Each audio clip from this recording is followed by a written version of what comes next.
Chapter 96.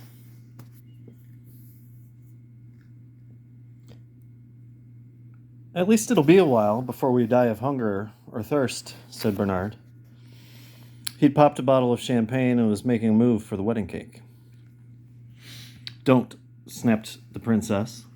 She snatched his hand away from the centerpiece. Excuse me, I assumed the reception had been canceled. He replaced the champagne. Of course it's been canceled. Of course it has. That was silly of me. Go ahead and eat all the goddamn cake you want. Here. She tore off a chunk and, dripping with frosting, handed it to Bernard. The icing, oozing between her fingers, reminded him of days in the mountains when the Woodpecker gang had snowball fights just to keep its blood circulating. Well, I do have a sweet tooth, but don't worry, I'm going to have it extracted in the morning. Champagne? Before offering it to him, Lee Cherie took a swig from the bottle. So many bubbles shot up her nasal passages she could barely breathe. She felt as if she were Saturday night television and there were an orchestra up her nose. Champagne was discovered by a Catholic monk, said Bernard. Took one swallow and burst out of his cellar yelling, I'm drinking stars! I'm drinking stars! Tequila was invented by a bunch of brooding Indians. Into human sacrifice and pyramids. Somewhere between champagne and tequila is the secret history of Mexico. Just as somewhere between beef jerky and Hostess Twinkies is the secret history of America. Or aren't you in the mood for epigrams? Bernard, are we in a fix? You tell me. I'm unfamiliar with the gentleman's habits. How long does he carry a grudge? He'll have to let us out soon. He'll have to.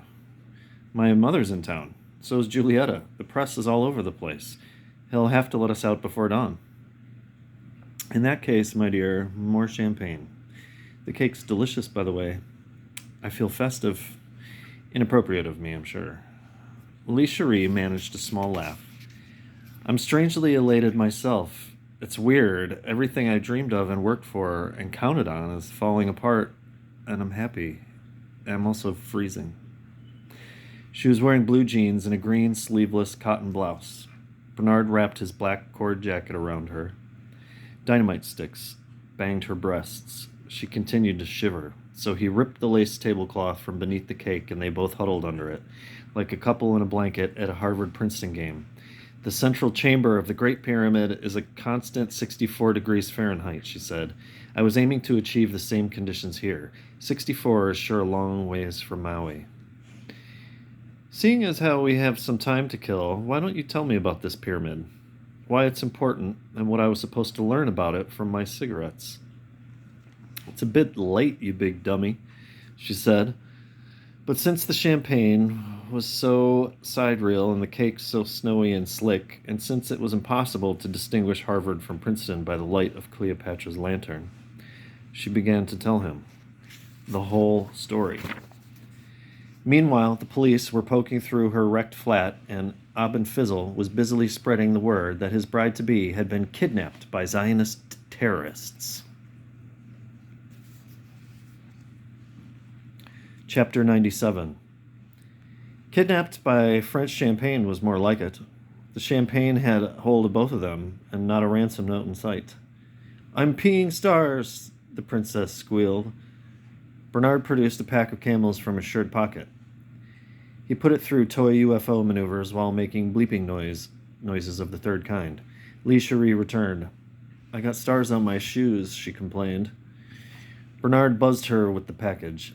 Is this your response to my theory? Remember the couple from Argonne? I ran into them last month in the ranch market on Hollywood Boulevard. Nina Jablonski wrote a film script based on my life and was peddling it to Jane Fonda and Elaine Luttrell. Teenage Bomber makes the big time. I went to L.A. to stop it, and there they were in the ranch market, buying pina colada mix. Does that queer your theory? Minor setback. What about what we saw on the hijinks? That was no pina colada, mon amour. We saw what we saw in the Hawaiian sky and the ranch market. I get nervous when you talk about UFOs because I suspect you're looking for salvation from them. What I like about flying saucers is that we don't really know if they're going to save us or sink us, or neither, or both. They seem to operate with a sense of humor. I like to think of them as outlaws in space. I like to think they could be launched from the ranch market as easily as from Haleakala or Argon. Damn, this stuff is tasty. You've opened another bottle, Bernard? Yum.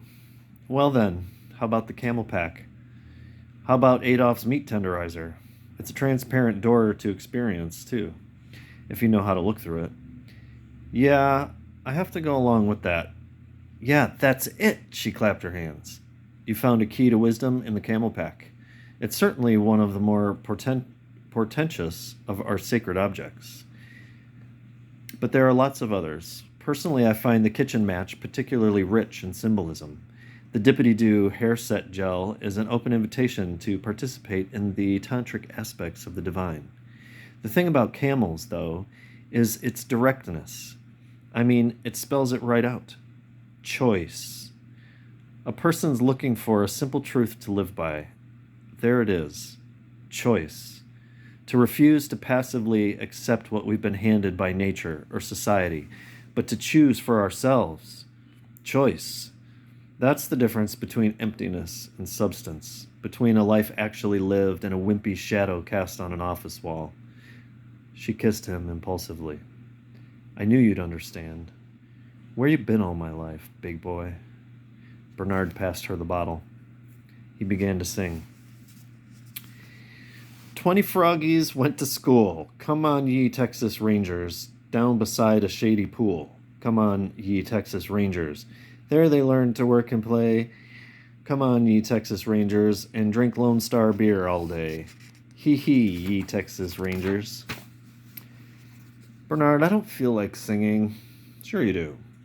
The river lies on cold and green. The river lies on cold and green. Leaves are dropping one by one, and the river lies on cold and green. Funny, rivers always give us ballads. None of that E.E. Cummings stuff. Bernard, I want to talk some more. Shoot. You seem to be saying that the ideas I developed in the attic were intrinsic to the camel pack, that their origins weren't necessarily Argonian. Daniela Gata sent you a new message. Maybe the camel pack is Argon. In my father's house, there are many mansions. Get my drift? I'm an outlaw, not a philosopher, but I know this much. There's meaning in everything. All things are connected, and a good champagne is a drink. Bernard began to sing again. Timidly, Lee Cherie joined in. Between verses, they opened another bottle. The popping of its cork echoed through the great stone chamber. Of the 3 billion people on Earth, only Bernard and Lee Cherie heard the popping of the cork and its echoes. Only Bernard and Lee Cherie passed out under the tablecloth. Chapter 98.